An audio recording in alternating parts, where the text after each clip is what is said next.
Movie के start में हमें मिस्टर मॉलिंस नाम के आदमी को दिखाया जाता है और हमें बताया जाता है कि मिस्टर मॉलिंस डॉल्स बनाने का काम किया करते थे। एक दिन जब वो अपने घर पर बैठे डॉल्स बना रहे थे, तभी उनको अपने डोर के नीचे एक नोट मिलता है जिसमें लिखा हुआ था फाइंड मी, और वो नोट को उठाते हैं और पढ़ने लगते हैं। वो थोड़ा सा आगे चलते हैं तो उन्हें दूसरा नोट मिलता है जिसमें लिखा हुआ था क्लोजर। ये नोट किसी और ने नहीं बल्कि मिस्टर मॉलिंस की बेटी ने लिखे थे। मिस्टर मॉलिंस की बेटी का नाम एनाबेल था। मिस्टर मॉलिंस अपनी बेटी से बहुत ज्यादा प्यार करते थे। वो किसी भी कीमत पर अपनी बेटी को खोना नहीं चाहते थे, मगर किस्मत को कौन टाल सकता है। नेक्स्ट डे हम देखते हैं कि इनकी फैमिली चर्च से वापस आ रही थी और तभी इनकी गाड़ी का टायर पंचर हो जाता है। मिस्टर मॉलिंस अपनी गाड़ी को ठीक कर रहे थे। इसी दौरान एनाबेल रोड पर चली जाती है और तभी एक गाड़ी आकर एनाबेल को हिट करती है, जिसकी वजह से वहीं पर उसकी डेथ हो जाती है।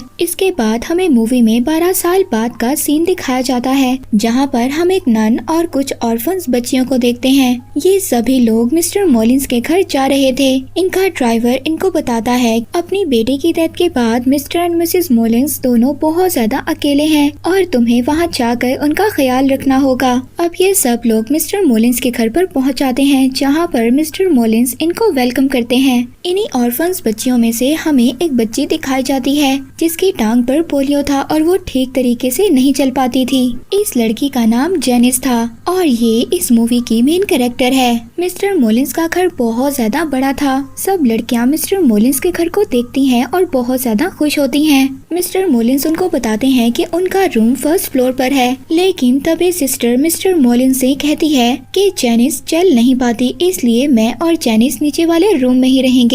पर वहाँ पर मिस्टर मॉलिंस उनको एक ऑटोमेटिक चेयर दिखाते हैं जो उन्होंने अपनी वाइफ के लिए बनवाई थी। जेनिस उस चेयर पर बैठती है और बहुत ही आराम से ऊपर पहुंच जाती है, मगर तभी जेनिस के पीछे एक परछाई थी और वो परछाई फिर अचानक से गायब हो जाती है। सभी लड़कियां बहुत ज्यादा एक्साइटेड थी। वो लड़कियां रूम में आती हैं और सभी अपना बेड चूज करने लगती हैं। वहीं पर जेनिस रूम के बाहर देखती है जहां पर 5 साल, 6 साल और 7 साल लिखा हुआ था। तभी मिस्टर मॉलिंस जेनिस के पास आते हैं और उसे कहते हैं कि ये रूम हमेशा बंद रहेगा, इसको खोलने की कोशिश कभी मत करना। इसके बाद हम नन यानी के सिस्टर को देखते हैं जो अपने सामान को खोल रही थी। तभी वो वहाँ पर एक सीक्रेट विंडो को देखती हैं जिसके अंदर लिफ्ट लगी हुई थी।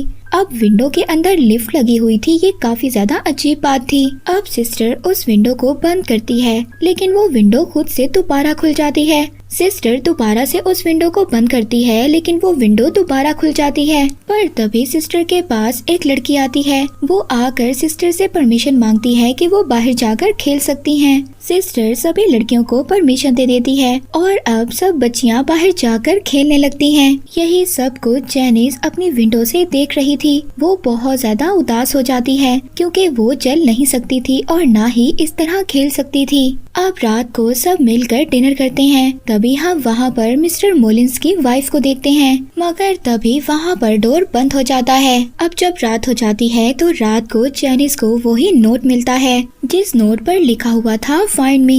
ये एग्जैक्ट बिल्कुल वैसा ही नोट था जैसा मिस्टर मॉलिंस की बेटी एनाबेल उनको दिया करती थी, मगर एनाबेल तो मर चुकी थी। और ये फिर कौन था जो जेनिस को ये नोट लिख रहा था। जेनिस उसी नोट को फॉलो करते हुए उस रूम तक पहुंच जाती है जिस रूम में मिस्टर मॉलिंस ने उसको जाने से मना किया था। जेनिस अब उस रूम में आ जाती है जहां पर वो देखती है कि बहुत सारी डॉल्स पड़ी थी और वहीं पर एक छोटा सा डॉल हाउस भी था जो कि बिल्कुल कॉपी था मिस्टर मॉलिंस के हाउस जैसा।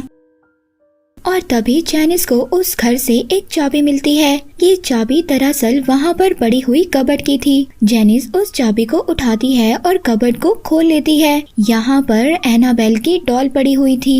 ये डॉल दिखने में बहुत ज्यादा हॉरर थी, मगर जेनिस उस डॉल को देखती है और कबर्ड बंद कर देती है, लेकिन वो कबर्ड दोबारा से खुल जाती है। जेनिस दोबारा उस कबर्ड को बंद करती है, लेकिन वो कबर्ड फिर दोबारा से खुल जाती है। ऐसा लग रहा था कि एनाबेल उसको अपने पास बुला रही है। अब जेनिस उस डॉल पर एक कपड़ा डाल देती है, मगर जेनिस जब विंडो से बाहर देख रही थी तो मिस्टर मॉलिंस उसको देख लेते हैं। और अब जब जैनिस वहाँ से मिस्टर मॉलिंस को देखकर जाने वाली थी, जब वो पीछे मुड़ती है तो देखती है कि डॉल चल रही थी। जैनिस के पास वो डॉल चल कर आती है और अचानक से गायब हो जाती है। जैनिस उस डॉल को देखकर बहुत ज्यादा डर जाती है, घबरा जाती है। उसको कुछ भी समझ नहीं आ रहा था कि उसके साथ क्या हो रहा है। वो जल्दी से भागती है और भागकर अपने रूम में आकर छुप जाती है। इसके बाद मिस्टर मॉलिंस भी उसको नहीं देख पाते। नेक्स्ट डे हम देखते हैं कि सब लड़कियां बाहर खेल रही थी, मगर जैनिस सिस्टर को कन्फ्रंट करती है कि वो रात को उसी रूम में गई थी जहां पर मिस्टर मॉलिंस ने उसको जाने से मना किया था। सिस्टर जैनिस को समझाती है कि हम मिस्टर मॉलिंस के घर पर रहते हैं और हमें उनके सभी रूल्स को फॉलो करना होगा। इसके बाद हम इन ऑर्फन बच्चियों में से सबसे छोटी बच्ची को देखते हैं। वो खेलते हुए सीढ़ियों के बेसमेंट में छुपने के लिए चली जाती है, जहाँ पर उसको वो ही एनाबेल डॉल मिलती है। वो डॉल को घूर कर देखती है, मगर तभी कोई साया उसकी तरफ बढ़ता है और वो डॉल अचानक से गायब हो जाती है। वो बच्ची बहुत ज्यादा डर जाती है और डर कर बेसमेंट से बाहर गिर जाती है। वहाँ पर सभी लड़कियाँ उसको देखकर उसका मजाक बनाती हैं, मगर तभी मिस्टर मॉलिंस अब वो सीक्रेट विंडो को बंद कर देते हैं ताकि वहाँ पर कोई और ना जाए।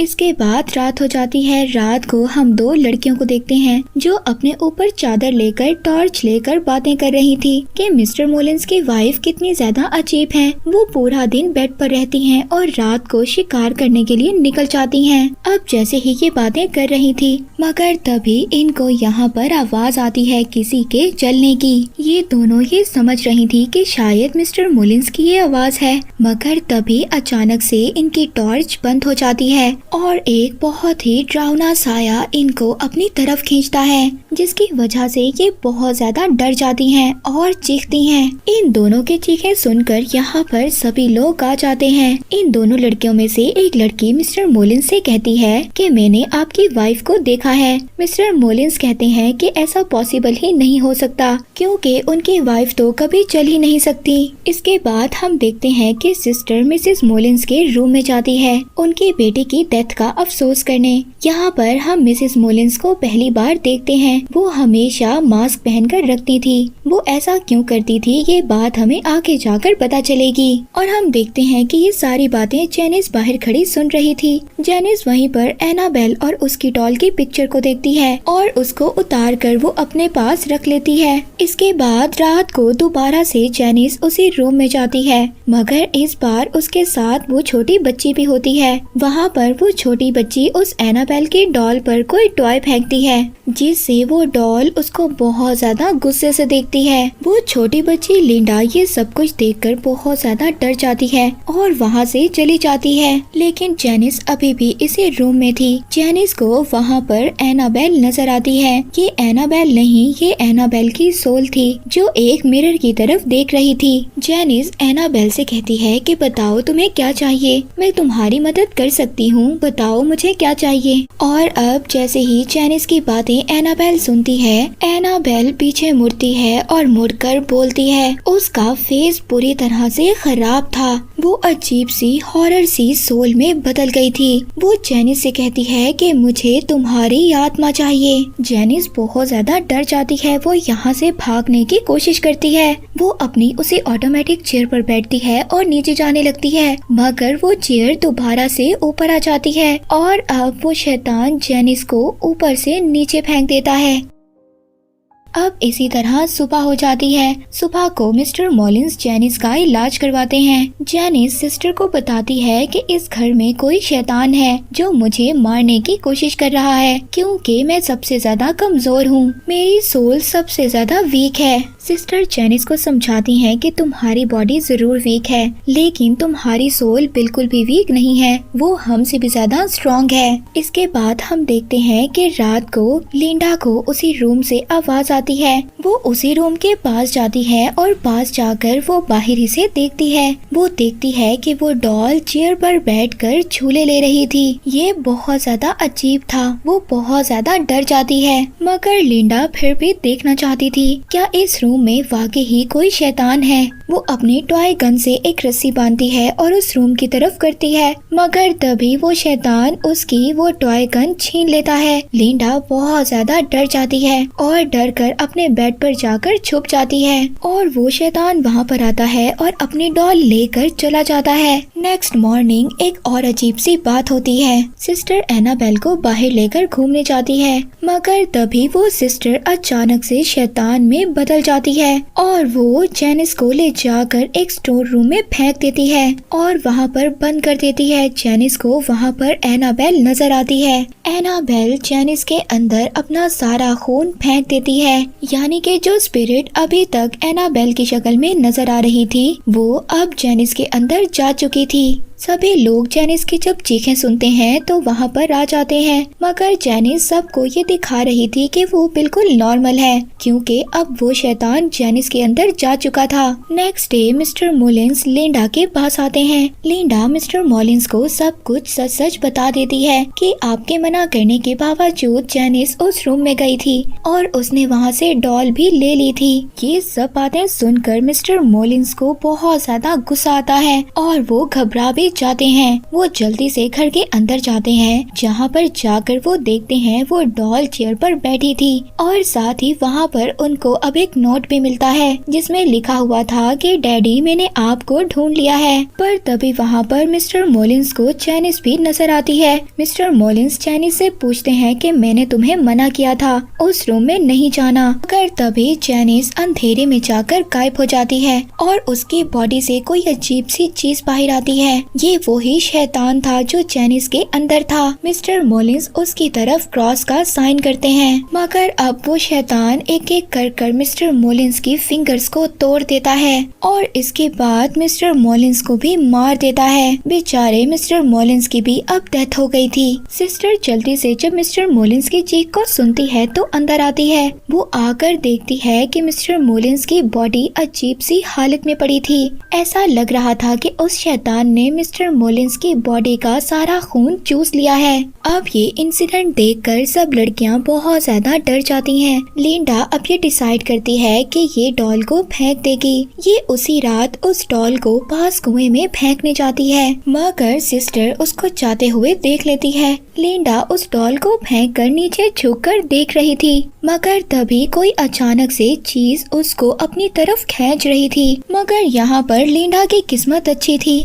सिस्टर आती है और उसको बचा लेती है। लिंडा और सिस्टर दोनों भागकर घर के अंदर आती हैं, जहाँ पर वो देखती हैं कि जेनिस गायब थी और डॉल बेड पर पड़ी हुई थी। सिस्टर को कुछ भी समझ नहीं आ रहा था कि इस घर में क्या हो रहा है।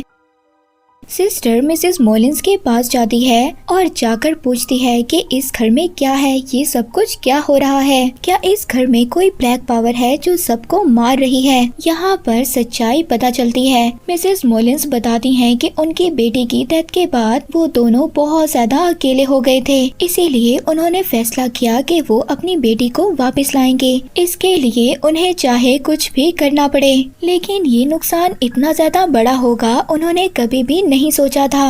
उन्होंने गलत पावर्स का यूज किया अपनी बेटी को बुलाने के लिए और उनकी बेटी वापस आ भी गई और हम दोनों बहुत ज्यादा खुश हो गए थे। मगर तभी हमें पता चला कि वो हमारी बेटी एनाबेल नहीं बल्कि कोई शैतान है जिसने हमारी बेटी की सोल को कैद कर लिया है। वो शैतान हमारी बेटी की शक्ल में दुनिया में आना चाहता था और जब हमें इस बात का पता चला तो मैंने क्रॉस का साइन दिखाकर उस शैतान को वापस भेजने की कोशिश की, लेकिन वो शैतान बहुत ज्यादा पावरफुल था। उसने मिसेस मोलिन्स पर अटैक किया और उनकी एक आंख निकाल ली। ये सब बताकर मिसेस मोलिन्स अपना मास्क हटाती हैं और यहाँ पर हम मिसेस मोलिन्स का असल चेहरा देखते हैं और उनका फेस बहुत ज्यादा हॉरर था। और इसके बाद मिस्टर मोलिन्स ने उस डोर को लॉक कर दिया, वहाँ पर बाइबल के पेजेस को चिपका दिया और इसके बाद उन्होंने फादर और प्रीस्ट को बुलाया और इसी तरह 12 साल गुजर गए, जिसके बाद उन्होंने ये फैसला किया था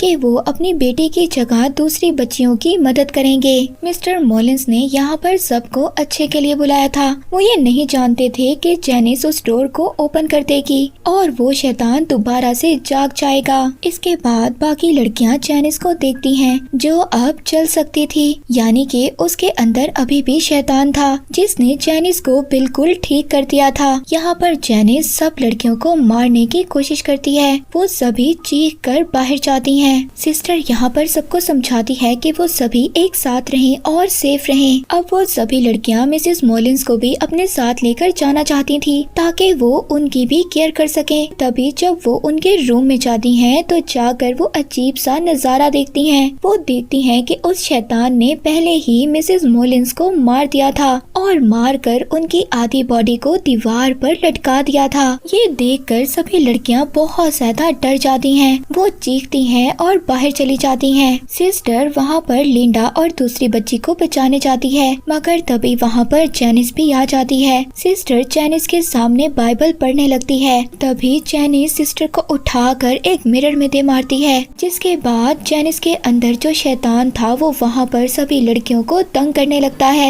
इन्हीं में से एक लड़की कॉटेज में जाकर छुप जाती है। तभी वहाँ पर शैतान उसको मारने की कोशिश करता है। दूसरी तरफ लिंडा जैनिस से बचने की कोशिश कर रही थी। जैनिस लिंडा के पीछे थी और उसको मारना चाहती थी। लिंडा तभी उस सीक्रेट विंडो को ओपन करती है, जिसमें वो देखती है कि मिसेस मॉलिन्स जो मर चुकी थी मगर अब उनकी बॉडी में जान आ गई थी और वो लिंडा की तरफ आ रही थी। जल्दी से लिंडा उस विंडो को बंद कर देती है। सिस्टर लिंडा को बचाने के लिए आ जाती हैं। जैनिस एक नाइफ से सिस्टर पर स्टैब करती है, जिसके बाद सिस्टर जैनिस को उसी कबर्ड में बंद कर देती है जहाँ पर पहले वो डॉल बंद थी। वो शैतान पूरे घर को हिलाना शुरू कर देता है। वो अपनी पूरी ताकत लगाता है उस कबर्ड से बाहर आने की, मगर वो नहीं आ पाता। यहाँ पर सारे घर की लाइट्स ऑन ऑफ हो रही थी। इसके बाद ये सब देखकर सभी यहाँ से भागने लगते हैं। हम देखते हैं कि पूरा घर हिलने लगता है और सभी लाइट्स एकदम ब्लास्ट हो जाती हैं और बिल्कुल अंधेरा हो जाता है। अचानक से बिल्कुल हर चीज खामोश हो जाती है। ऐसा लग रहा था कि जैसे वो शैतान अब यहाँ से जा चुका है। इसके बाद नेक्स्ट डे का सीन दिखाया जाता है, जहाँ पर पुलिस आ जाती है। पुलिस उस कबर्ड को खोलती है, मगर उस कबर्ड में सिर्फ डॉल थी। जैनिस वहाँ से गायब हो चुकी थी। इसका मतलब वो शैतान अभी भी जैनिस के अंदर था और वो जैनिस को अपने साथ लेकर आजाद हो चुका है। इसके बाद हमें दिखाया जाता है कि एक ड्राइवर उस डॉल को लेकर चला जाता है और फिर ये सभी लड़कियां भी डिसाइड करती हैं कि वो इस घर को छोड़कर चली जाएंगी। इसके बाद हमें कुछ टाइम बाद का सीन दिखाया जाता है, जहाँ पर हमें कपल को देखते हैं। वो ऑर्फन हाउस से एक लड़की को अडॉप्ट करने आए थे और ये लड़की कोई और नहीं जैनिस थी, जिसका पाँव भी बिल्कुल ठीक हो चुका था। इसका मतलब अभी भी शैतान उस जैनिस के अंदर था। हमें इसके बाद जैनिस को बड़ा होते हुए दिखाया जाता है। 12 साल बाद हम देखते हैं कि जैनिस अब बड़ी हो चुकी है। उसके पेरेंट्स को उसकी आवाज सुनाई देती है। उसके फादर जैनिस को चेक करने के लिए जाते हैं, मगर तभी वो अपने फादर का गला काट देती है और इसके बाद वो अपनी मदर को भी मार देती है। और यही आवाजें सुनकर इनकी नेबर जाग जाती है और इसी के साथ ये मूवी यहीं पर एंड हो जाती है।